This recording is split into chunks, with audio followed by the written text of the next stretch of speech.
Now let's see the advantages of this long form of periodic table. So earlier in the other periodic tables, scientists were arranging the elements according to the atomic weight. Now scientists have started arranging the elements according to the atomic number. So the advantage is that no reverse order for placement in terms of atomic number. So by considering the more fundamental basis, that is atomic number, the problems of reverse order of atomic weights in placing the elements in the pairs, that is iodine and tellurium, potassium and argon, nickel and cobalt, so all these were removed. Now interpretation of properties in terms of electronic configuration. The gradual change in properties along the periods and groups can be interpreted by considering the electronic configuration, that is atomic number. No concept of subgroups and odd or even series. So the A and B subgroup, so which was in the Mendeleev's periodic table, so the convention of designation by A and B is arbitrary, but presently the metals are placed in B subgroup and the non-metals in A subgroup. So the A and B subgroup elements are placed separately.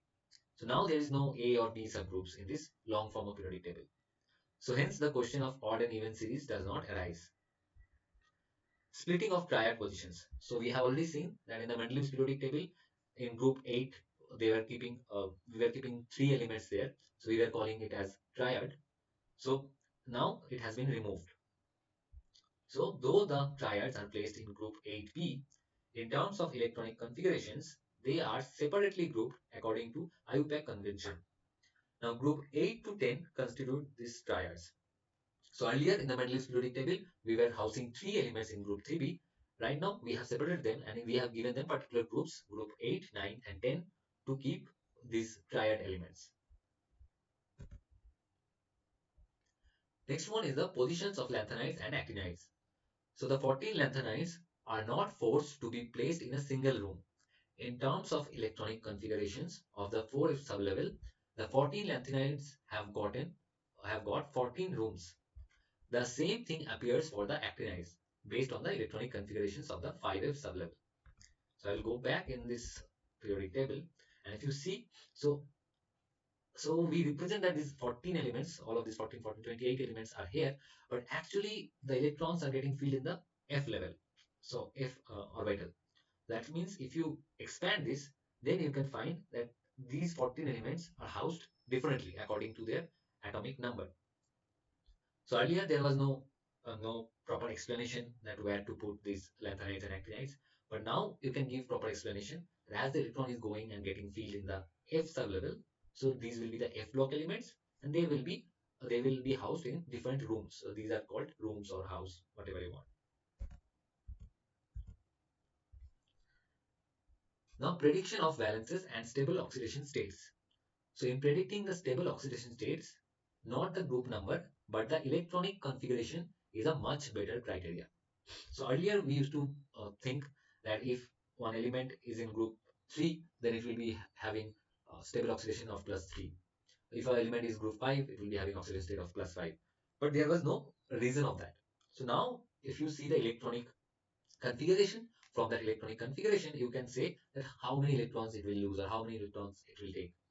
So because the electronic configuration or the atom will try to occupy a particular electronic configuration that will give its half fill or full fill nature. So those things also we will learn later. Now interpretation of the capacity of periods to accommodate the elements. So the maximum capacity of each period to accommodate the elements can be understood in terms of electronic configuration. So as we have seen that in first period there are only 2 elements, in second period and third period 8 elements, fourth and fifth period 18, as well as sixth and seventh period 32 elements are there. But why this different number of elements in different periods? There was no justification. Right now, if you see in terms of electronic configuration, you can justify it. So if you see in first period, there is only one s. So one orbital is there. That's in one orbital you can accommodate maximum 2 electrons. That's why the maximum 2 elements can be there in first period. Now in the second period we have 2s and 2p. Now 2s, so it has only one orbital s, but p has three orbitals, px, py, and pz. So for 2s we have one orbital, and for 2p we have three orbitals. So in total, we have 4 orbitals. Now each orbital can accommodate 2 electrons. So 4 into 2, 8. So 8 different elements can be housed in second period. Similarly, in case of third period, we can accommodate 8 elements. And if you see the fourth and fifth period, so we have D, S, and P.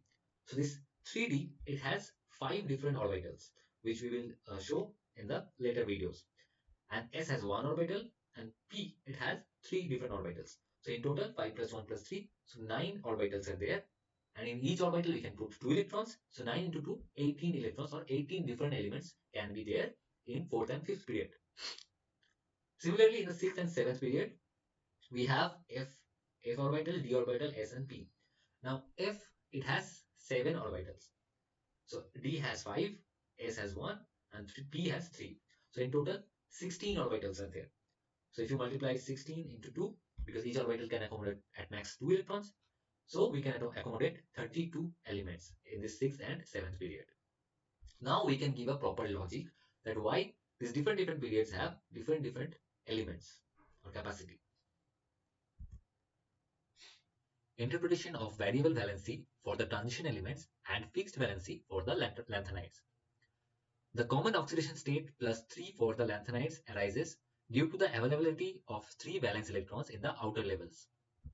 The differentiating electrons remain in the chemically inert N-2F sublevel. So let's try to understand. So what is happening when we are going to the lanthanide elements, lanthanides or actinides, the F block elements, the last electron that is going in the N-2F sublevel. For example, if you take cerium or praseodymium, the last electron will go to the 4F.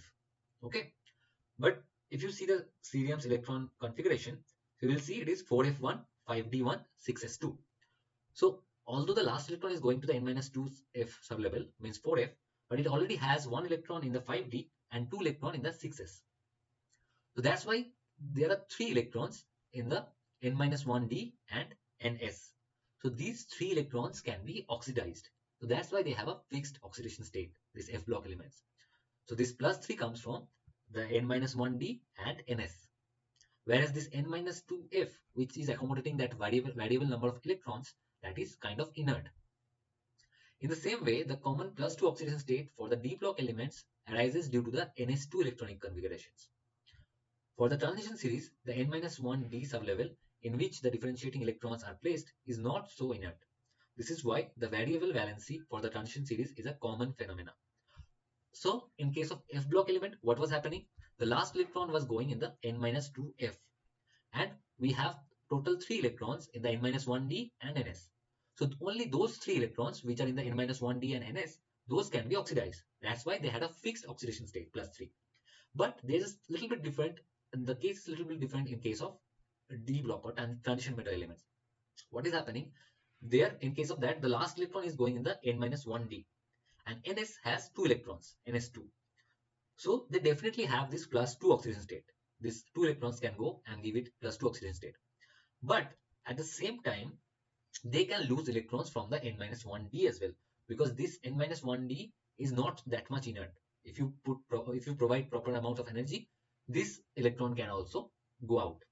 So that's why they have variable oxidation state, plus 2 for sure, and they can have more, plus 3, plus 4, plus 5, according to the availability of this N-1D shell electrons. Okay, fine. Now next one is the distribution of metals and non-metals. The state diagonal gives an idea of the distribution of the metals and non-metals. The metals exist at the left side of the stair step, while the non-metals are placed at the right side of the stair step. What I was mentioning while showing the periodic table, and this thing also I will clear in the later videos. Still, I will go and show it. Here, if you see this boron, silicon, arsenic, these things, boron, silicon, germanium, arsenic, antimony, tellurium, these are the metalloids. And if you take the left hand sides, those are the metals. And if you see the right hand sides, these are the non-metals. So this one is called stair step. It is coming like this, this, this. So that's why it is called stair step. Clear? Hey genius, I hope you liked the video and the concepts are clear. So if you want to know more and if you want to learn more, you can go and check the periodic table and periodic trends folder. I have already uploaded 7 lectures on this topic. Please go and watch all those 7 lectures. I hope it will be very useful for you. And if you think these videos are knowledgeable, please share it with your friends and don't forget to subscribe. Okay? Thank you. Bye bye.